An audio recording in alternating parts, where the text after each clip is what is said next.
What's going on, everybody? So I wasn't going to upload this video, but one of my favorite instructors of all time, Josh Nell, said he was interested in hearing about it and just hearing my thoughts, and I was like, you know what, for Josh Nell, I'll upload it. So I decided to go with it, and I don't know how many people are going to watch this, but I think that it's very valuable information that I wish that I knew from the beginning, because interviewing itself can be a very mysterious thing until you start getting into it.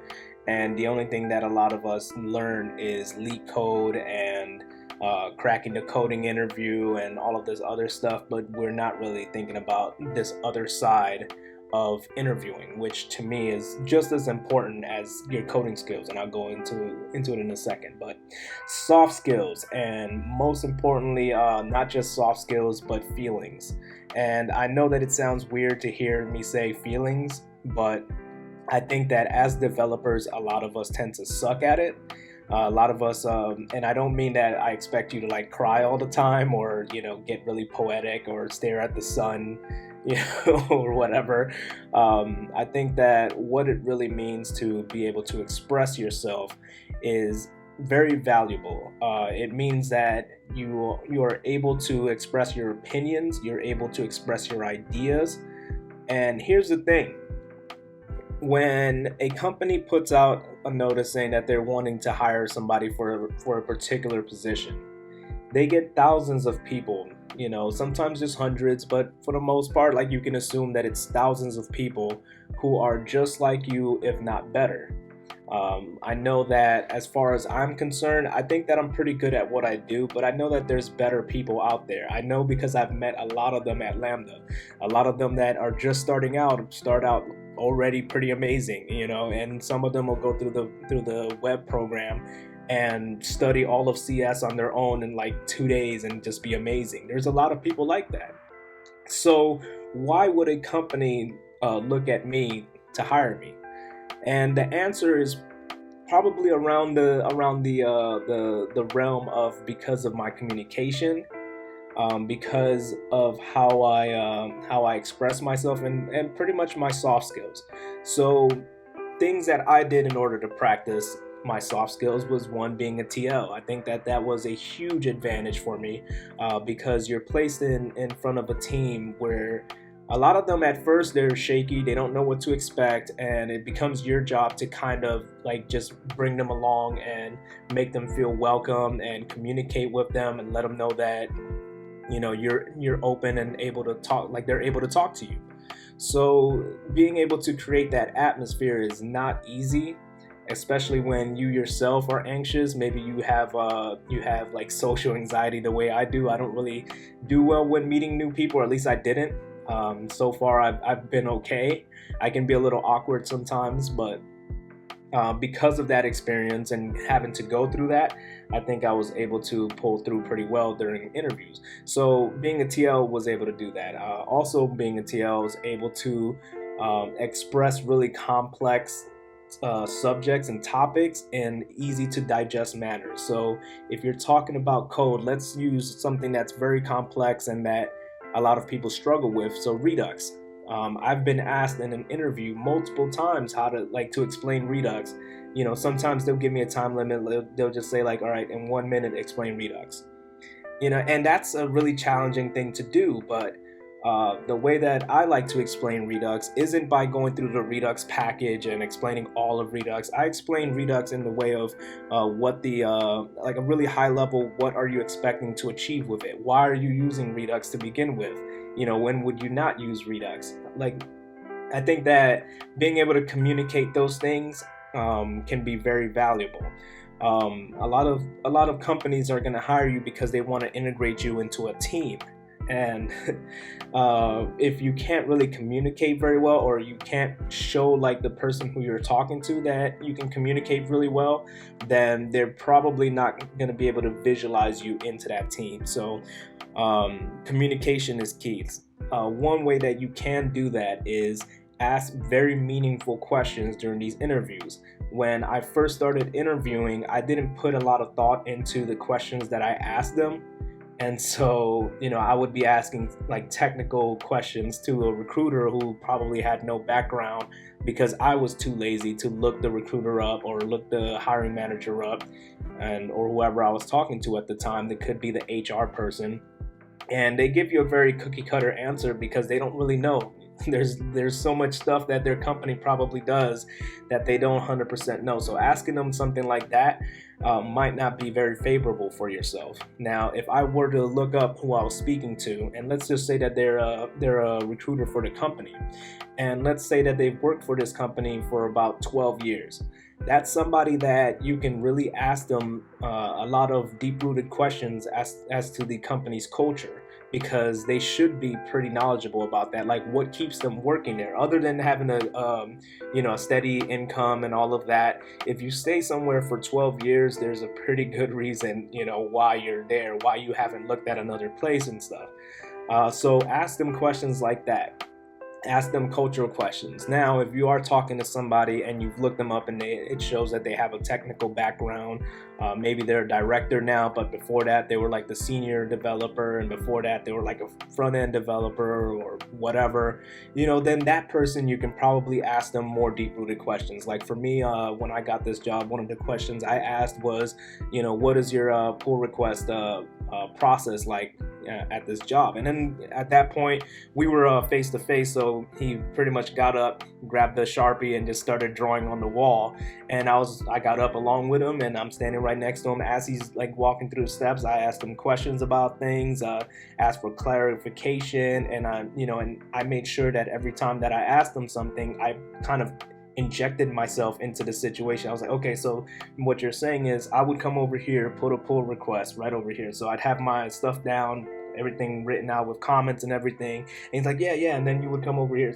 So he's already starting to inject me into the process as well. And so that's helping him visualize me already working with the team, And so a lot of the things that you want to do, and notice at this point I haven't gotten to much coding. A lot of the things that you want to do is figure out how can you get this person already visualizing you with the company.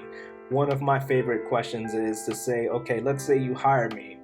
After about 30 to 40 days or something like that, what would make you think that you made the right decision? And now at this point, a lot of them get tripped up about it because people don't ask them questions like that. But it puts you in a position where now they're thinking about you and what you would have to do. Two, it makes them clarify your role a lot better than what the description usually says, because the description to me is complete like garbage. Like job descriptions will have this ginormous list of things, but once you get there, you're in charge of this small little portion or something because you're on a team. So a lot of people are working together. These job descriptions will make you believe that you're by yourself. And in some jobs, that might be the case. If you're in a smaller company or something, or a company that doesn't have a big software or programming or web like portion, then that might be the case. But in most cases, you're on a team with other people who are doing things. So whether you know how to do all of that or not doesn't really matter too much. But it puts you in the situation where now they're envisioning you working there, and after 30 days they'll say, okay, by that point we expect you to complete this and that, and that gives you a better outline of what it is that you're going to be expected to do at that company. I think only once I've asked that question, and it was an early startup and they didn't really have an answer for it. Like I caught them so off guard that the guy just gave up. So it was a really horrible interview. I didn't get much out of it, and but that's beyond us. So so asking questions like that, and just Google searching the type of questions that you would ask during a technical interview, it was also helpful for me, because that shows that you have interest, that you're engaged. If they have a blog or something like that, then I think that's a gold mine right there. Especially for me, one company I interviewed with a CEO who liked to blog, and they were on Twitter and everything, and they had their own presence and stuff like that, which to you should be a gold mine, because now you can go through their blog where they're talking about their thoughts, they're talking about the direction that they plan on taking with their company, things that they might have tried, thoughts that they've had. So it gives you a window into who this person is and what they're really interested in. And so if you get that chance, like, don't waste it, this person that interviewed me had no thoughts of just doing, like, making me do a code challenge. If anything, they were going to have me do a code along, where basically somebody else hops in the call with me and they tell me to build something, we build something together or whatever. We kind of pair program it. So me doing lead code for something like that probably wouldn't have gotten me too far. But me, like, taking the time to research this person and research the company and research the direction that they're going and ask them questions about the business, because a lot of startup companies are more about the business sense, and they want to know that you are not just going to be another developer. You're going to be, one, a team member, and two, somebody that's going to be invested in their product. So understanding who you're applying to, why you're applying to them, because they're going to want to know too, like, why should we hire you and why should you even apply to us? So and all of that just falls under soft skills. On top of talking about your feelings, being able to express yourself and just being able to tell your ideas and voice yourself is a ginormous reason why a company would hire you. They have plenty of people with amazing skills applying every day. So what would set you apart from these people? As far as I'm concerned, what sets me apart is the fact that I can communicate. The fact that if I see something like, let's say we're talking about a specific feature and everybody's going down the list, and I see that maybe they've missed something, or that I have a point of view that's different from what everybody else is looking at, I'm going to voice that opinion. And it's not because I think that the team did a bad idea in planning or anything like that. It's because, like, the way I see it, I got hired because of my ideas. I got hired because of my thoughts, and that's what they want to see. And so I tend to toss those out. Even if they're dumb or don't make sense in the end, it might spark a thought in somebody else where now we're taking this in a different direction, or maybe we saw an error or an issue that might come up that we didn't know about before. One thing that I did for practice that I'm working right now with my team lead, and he's extremely intelligent. I mean, he also has, like, I think over 10 years of experience from what I saw. Really intelligent. However, this guy who has 10 plus years, super intelligent, college degree and everything, still pulls somebody like me who's still fresh to the industry, pulls me to the side, and whenever he's thinking of something that's pretty, like, out there, and he, like, wants to make sure that the process he's about to do makes sense, me and him will go into another room, or we'll go into the whiteboard that's right there in front of us, and he'll start, like, writing everything down, writing all of his thoughts, and then asking me if it makes sense as he's going through. And he's not, like, trying to grill me or anything. He's really just trying to get my thoughts, if what he's saying is actually making sense.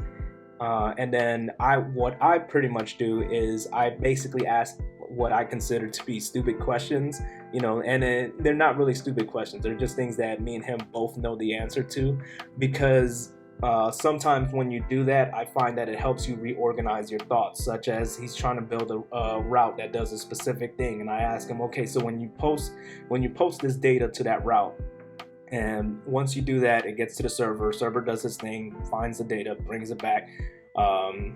Is it returning an ID? Is that what we're expecting for it to return? And he said, he took a second. He's like, yes, it returns an ID. I'm like, okay, so we need this ID, right? And he's like, yeah, so, and we have this other route that's over here that we're going to be using that's going to require that ID. Are we going to be able to grab this ID and hold on to it and give it to this other route? And then, he had to sit there and think about it. That's probably something, like, it started from a really stupid question because we both know the answer to that. But now we have to plan out, okay, so how do we get that from here to here and then to this other space? So that's communication. That's a back and forth communication. Like, you don't have to understand the syntax or the code. Like, I have yet to have seen the code that he wrote for that, but I understood the content, like the concept of what he was talking about, enough to be able to kind of stir his thoughts a little bit. And that's really what a lot of people want. They don't really need you to be the expert. They just need you to be somebody that'll listen and somebody that'll express ideas. So a good way to work on that is during pair programming, challenge each other, make each other defend their decisions, their basically their ideas. And it's not because you hate that person or you're trying to be mean or anything like that. It's because you're trying to improve their experience, your own experience, and your own ideas, and maybe just generally understand something.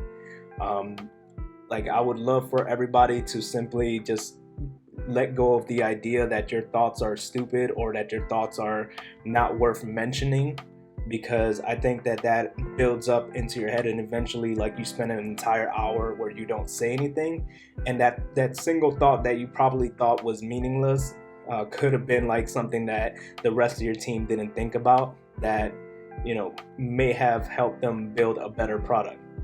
So soft skills to me is equally as important as code skills, just because I think that a lot of people are doing leak code all the time. A lot of people are doing cracking a coding interview all the time, but a lot of people can't really talk to humans. They can just talk to computers all the time. So if you want to separate yourself and at least get yourself through the first few interviews, practice speaking to humans and practice delivering really complex subjects in ways that humans can understand. And I think that you'll do so much better during interviews, and just feel a lot more comfortable during interviews, because I think a lot of people get very nervous just because they don't know what to say. So questions like, what do you do for fun? And then you sit there and you're like, I don't know what I do for fun. Well, sit there and think about it. Think about it before the actual interview, and just practice with a friend, and I think you'll do great. Hope this was helpful, and I'll see you guys next time.